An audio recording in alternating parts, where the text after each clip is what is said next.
The road up here must have been awful muddy. What did she die of, Julia? Childbirth. Childbirth. I'd forgotten about that. My, wasn't life awful?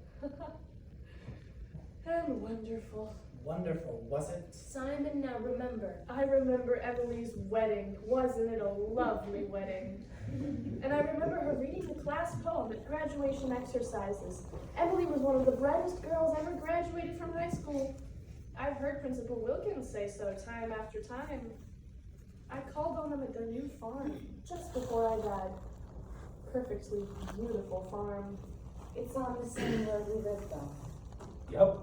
Right, smart farm. Blessed be the tie that binds our hearts in Christian love. I've always loved Fellowship I was of hoping kindred minds is like to that above.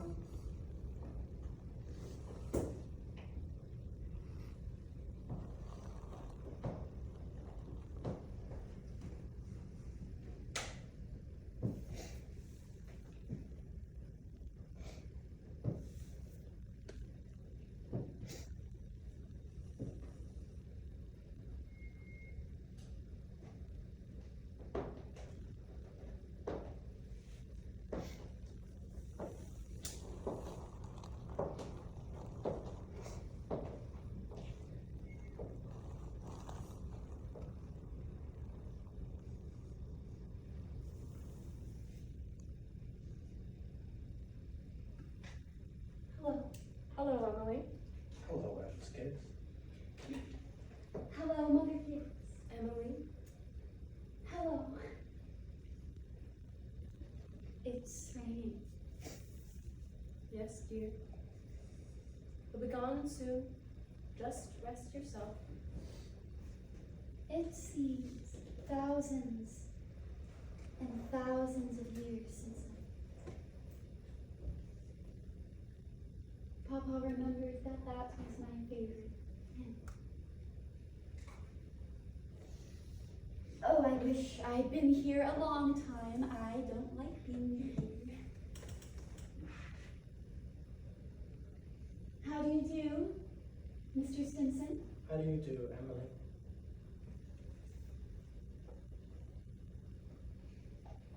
Mother Gibbs. George and I, we made that farm into just the best place you ever saw. We thought about you all the time. We wanted to show you the new barn and a great, long cement drinking fountain for the stock. We bought that out of the money you left us. I did? Mother Gibbs, don't you remember? The legacy you left us, why, it was over $350. Yes. Yes, Emily. Well, there's a patent device on the drinking fountain, Mother Gibbs, so it never overflows. And it never sinks below a certain mark they have there. It's fine.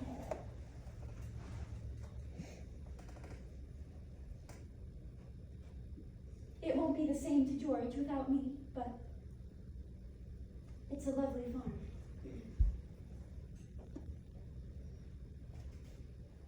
Live people don't understand, do they?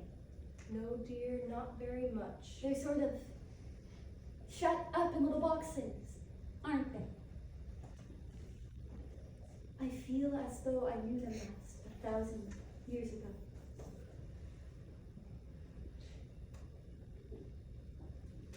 My boy is spending the day at Mrs. Carter's. Oh, Mr. Carter, my boy is spending the day at your house. Oh, is he? Yes. He loves it there. Oh, Mother Gibbs, we have a Ford now, too, and it never gives us any trouble. I don't drive, though.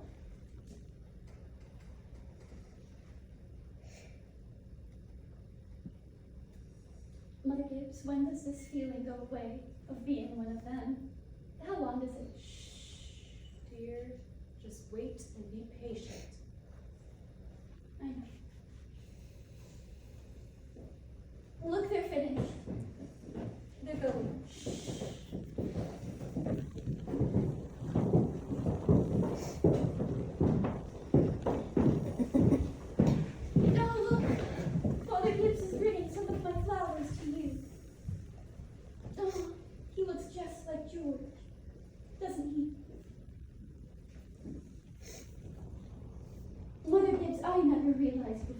trouble, and how in the dark life people are.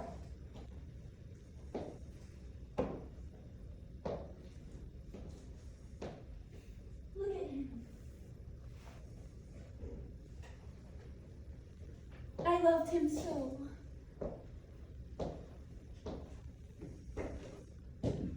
From morning till night, that is all they are, trouble. Little cooler than it was. Yes, that rain's cooled it off a little. Those northeast winds always do the same thing, don't they? If it isn't a rain, it's a 3-day flow. But Mother Gibbs, one can go back. One can go back into living. I feel it. I know it. Why? Just then, for a moment, I was thinking about the farm. And then for a minute, I was there. And my baby was on my lap, plain as day. Yes, of course you can. I can go back and live all those days over again. Why not? All I can say is, Emily, don't. But it's true, isn't it? I can go and live back there again. Yes. Some have tried, but they soon come back here.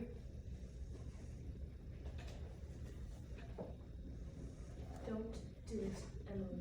Emily, don't. It's not what you think it'd be. But I won't live over a sad day.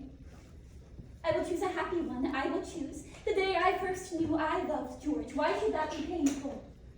Because you not only live it, you watch yourself living it. Yes. And as you watch, you see the things that they down there never do. You see the future and what will happen afterwards. But is that painful?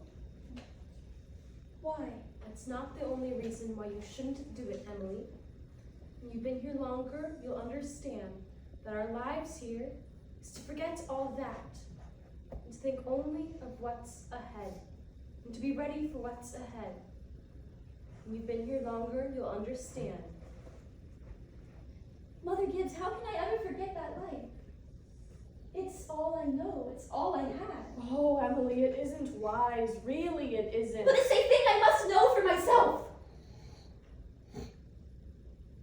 I will choose a happy day anyway. No! At least choose an unimportant day. Choose the least important day of your life. It will be important enough. Then it cannot be since I was married or since the baby was born. I can choose a birthday, at least, can't I? I choose my 12th birthday. All right. February 11th, 1899. A Tuesday. Do you want any special time of day? Oh, I want the whole day. We'll begin at dawn. You remember that it had been snowing for several days and that it had stopped the night before. They'd begun clearing the road and the sun is coming up. There's Main Street. Oh, there's Mr. Morgan's drugstore before he changed it. Oh, and there's the library station. Yes, this is 1899. It's 14 years ago. This is the town I knew as a little girl. Oh, and look, there's the old white fence that used to be around our house. I'd forgotten that. I love it. Are they inside? Yes. Mother Webb will be coming downstairs for breakfast. Will she? And then you remember that your father had been away for several days and he arrived this morning on the train. No. He went to go visit his old college in Western New York at Clinton to give a speech. Look, there's Howie, you say. And there's our policeman. He died. He's dead. Whoa, Bessie. Bessie! Morning, Bill. Morning, Howie. You're up early. Risking a party. Darn near process, down by Fullertown Mar. Got drugged. Laid out in the snowdrifts. Thought he was in bed when I shook him. Oh, there's Joe Crowell. Good morning, Mr. Warren. Morning, Howie. Children! Lolly, Emily, it's time to get up. Mama! Oh, how young Mama looks! I never knew Mama was ever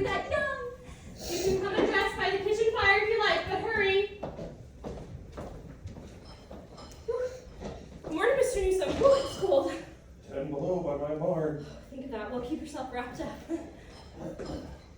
Mama, I can't find my blue hair ribbon anywhere. Just open your eyes, dear. That's all. I laid it out on the dresser for you special. If it were a snake, it would bite you. Yes. Morning, Bill. Morning, Mr. Webb. You're up early. Yep. Just been out to my old college in New York State. Everything all right around here? Well, got called up this morning to rescue a Polish fella. Darn near froze to death he And we was. must get it in the paper. Oh, what? Good morning, Mother. How did it go, Charles? Fun, I guess. I told them a few things. Everything all right around here? Yes, can't think of anything that's happened special. It's been right cold. Howie Newsom says it is 10 below over to his farm. Well, it's colder than that at Hamilton College. Students' ears are falling off. Ain't Christian. Does the paper have any mistakes in it? None that I noticed, and coffee is ready when you want it. And don't forget, it's Emily's birthday. Did you remember to get her something? I've got something right here. Oh, where's my girl? Oh, where's my birthday girl? Don't interrupt her now, Charles. You can see her at breakfast. She's slow enough as it is. And children, it is 7 o'clock, and I don't want to call you again. I can't bear it. They're so young and beautiful. Why did they ever have to get old? Mama, I'm here. I love you. All. Everything. I can't look at everything hard enough. Good morning, Mama. Now, a very happy birthday to my girl, and many happy returns. And there are some surprises waiting for you on the kitchen table. Oh, Mama, you shouldn't have. I can't. But birthday or no birthday, I want you to eat your breakfast good and slow. I want you to grow up to be a good, strong girl. But that in the blue paper is something from your Aunt Carrie, and I reckon you can guess who brought that postcard album. Found it on the front step when I brought in the milk. George Gibbs must have come over in the cold pretty early. That is right next to him. Oh, George. No, I'd forgotten that. Chew that bacon good and slow to help keep you warm on a cold day.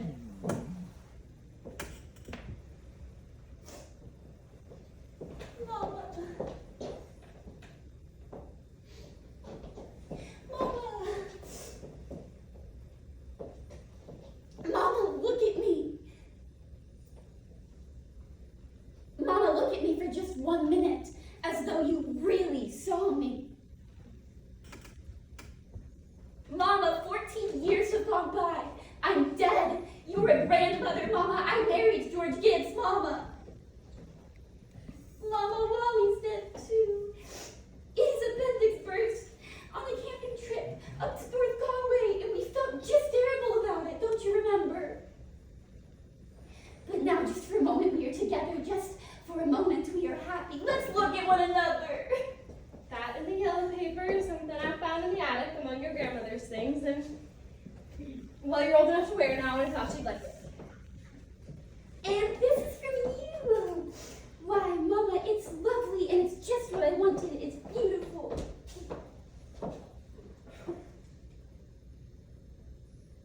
Well, I hoped you'd like it. I couldn't find one in Concord, so I had to send all the way to Boston. Oh, and Wally has something special for you too. He made it at Manual Training Camp, and he's very proud of it, so be sure you make a big fuss about it. And your father has a surprise for you too. I don't even know what it is myself, but oh, here he comes. Where's my girl? Where's my birthday girl? I can't go on. It goes so fast. We don't have time to look at one another.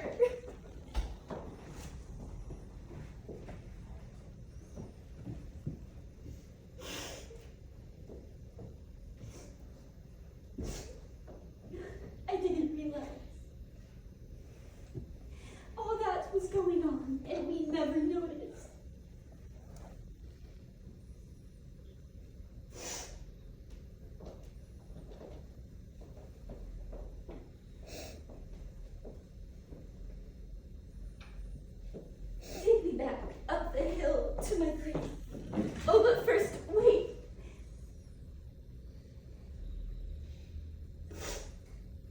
one more look.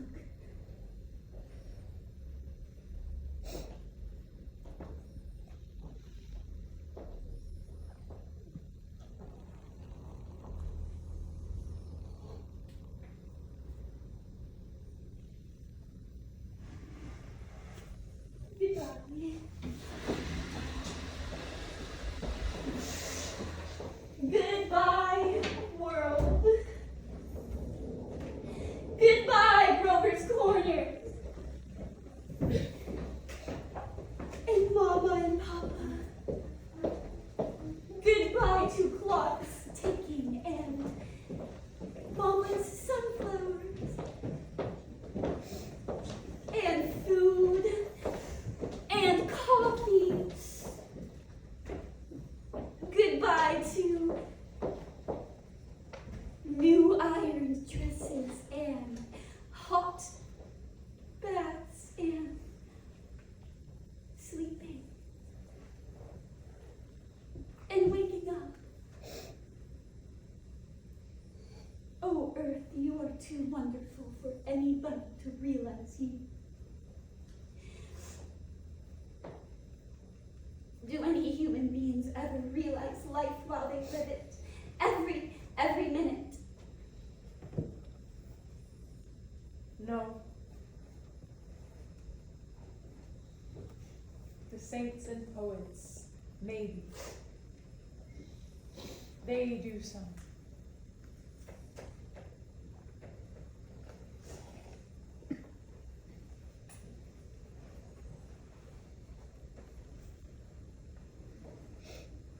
I'm ready to go back.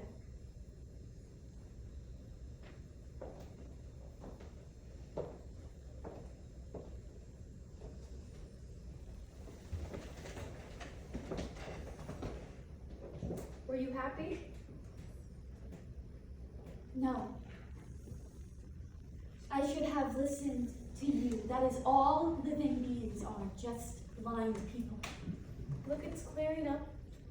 The stars are coming out. Oh, Mr. Stimson, I should have listened to them. Yes. Now you know. Now you know. That's all it was to be alive. To go up and down in a cloud of ignorance. To go trampling on the feelings of those about you. To spend and waste time as though you had 1,000,000 years. That's the happy existence you wanted to go back to.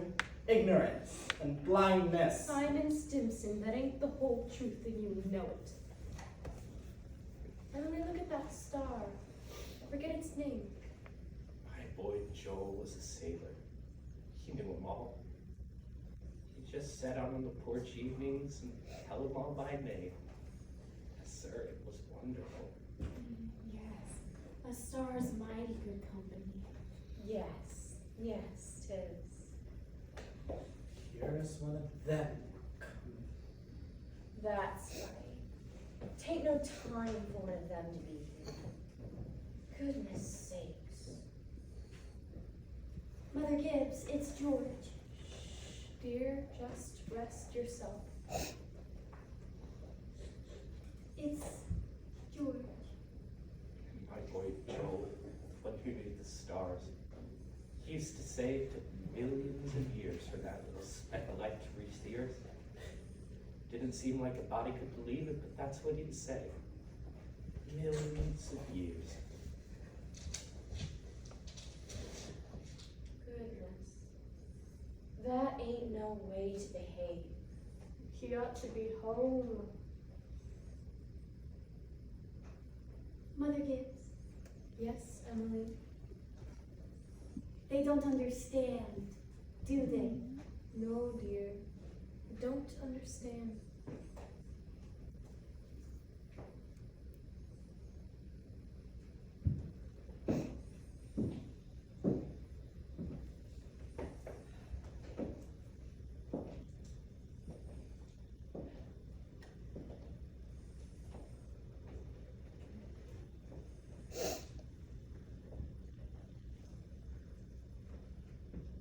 Most everybody's asleep in Grover's Corners. No, there are a few lights on. Down in the depot, Shorty Hawkins just watched the Albany train go by. And down in the library stable, they're setting up late and talking. Yes, it's clearing up. And there are the stars, doing their old crisscross journeying in the sky. Scholars haven't quite settled the matter yet, but they seem to believe that there are no living beings up there, just chalk or fire.